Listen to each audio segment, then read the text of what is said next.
In the span of just 5 years, 5 people walked into the dense, suffocating forests of southwestern Vermont and quite literally ceased to exist. They didn't leave behind footprints, they didn't leave discarded clothing, and despite thousands of acres being combed by search parties, not a single one was ever found. Locals call this area the Bennington Triangle, a place where the geography itself seems to shift and betray those who wander off the beaten path.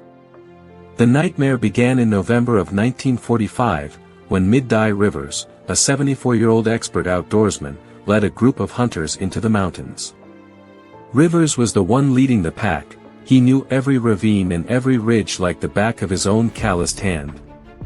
But when the group turned back, Mid-Dye Rivers was simply gone, as if he had evaporated into the mountain mist. Think about the sheer impossibility of that, a man who spent his entire life in these woods disappearing during a short trek with his friends. When the search teams arrived, they expected to find a stumble, a fall, or at least some sign of a struggle, but there was nothing. Just over a year later, the forest struck again, taking an 18-year-old college student named Paula Weldon. She was seen by witnesses hiking along the long trail, vibrant and full of life, heading toward a destination she would never reach. Her father searched for weeks, his desperation palpable as he combed every cave and overhang, but he found nothing but silence. And here is where it gets truly unsettling. Some witnesses reported seeing her near a specific geological feature, yet when they returned, the area seemed almost alien, untouched by any human presence. Could someone really just vanish from a well-trodden trail in broad daylight, or is there a darker, more primitive force at play within these hills? The string of disappearances continued, each one more baffling than the last, stripping away our comfort in the safety of the wilderness. In 1949, James Tedford, a veteran, boarded a bus in St. Albans, heading home to Bennington, and was seen by every passenger on that bus. He was sitting in his seat, dozing off as the bus bumped along the winding mountain roads, fully accounted for by the driver. But when the bus pulled into the terminal, James Tedford was gone, his seat empty, his belongings still neatly stacked on the rack above him.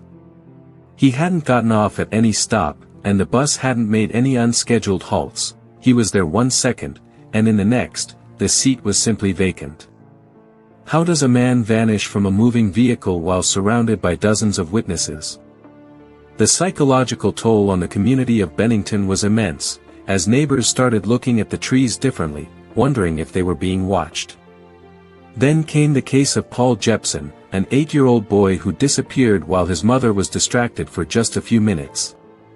Tracking dogs were brought in, and they followed his scent to a crossroad before abruptly stopping, as if the boy had been lifted directly into the sky. The scent ended exactly where the asphalt met the dirt path, and the dogs refused to go a single step further, pacing nervously in circles. Is it possible for a child to walk off into the thin air, leaving no footprints in the soft mud, no broken twigs, no sign of panic?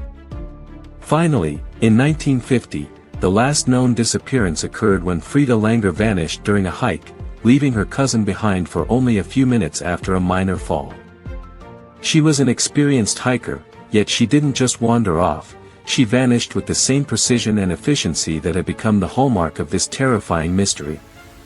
The search for her was the largest ever conducted in the state of Vermont, utilizing planes, helicopters, and hundreds of volunteers marching shoulder to shoulder. They scoured every square inch of that terrain, yet the land gave up nothing, not even a scrap of clothing or a stray footprint. Months later, her body was found, but in a spot that had already been searched repeatedly by those same teams. The state of the remains made it impossible to determine a cause of death, leaving investigators with more questions than answers. Could someone have placed the body there later, or did the mountain decide to return her only when it was ready? Some point to the folklore of the region, the ancient stories of spirits that dwell in the Green Mountains, entities that demand a toll for those who cross their borders. Others look for more terrestrial, albeit sinister, explanations, pondering if a predator was lurking in the shadows of the Green Mountain National Forest. But a predator would leave traces, physical evidence, a lair, something, the lack of anything at all is what makes this case so utterly chilling. Think about that for a second: 5 people, 5 different lives, 5 different circumstances, all consumed by the same geography. It defies every rule of search and rescue, every logical explanation of human movement, and every expectation of what we believe to be possible. We like to think we understand the wilderness, that we have conquered it with our maps and our technology, but the Bennington Triangle proves that we are merely guests, and sometimes, the guests never leave. The silence in these woods today is heavy, a weight that settles in your lungs the moment you step off the pavement and into the shade of the pines. Is it just a cluster of unfortunate accidents, or is the forest keeping a secret that it has no intention of ever revealing? As the sun sets over the Bennington peaks, the shadows stretch longer, reaching out like fingers, reminding us that some mysteries are not meant to be solved. The woods remain, indifferent to our searches, our theories, and our terror, holding their silence as they have for decades. Perhaps the truth isn't buried in the soil or hidden in a cave, but lies in the realization that there are still places on this earth that refuse to be understood.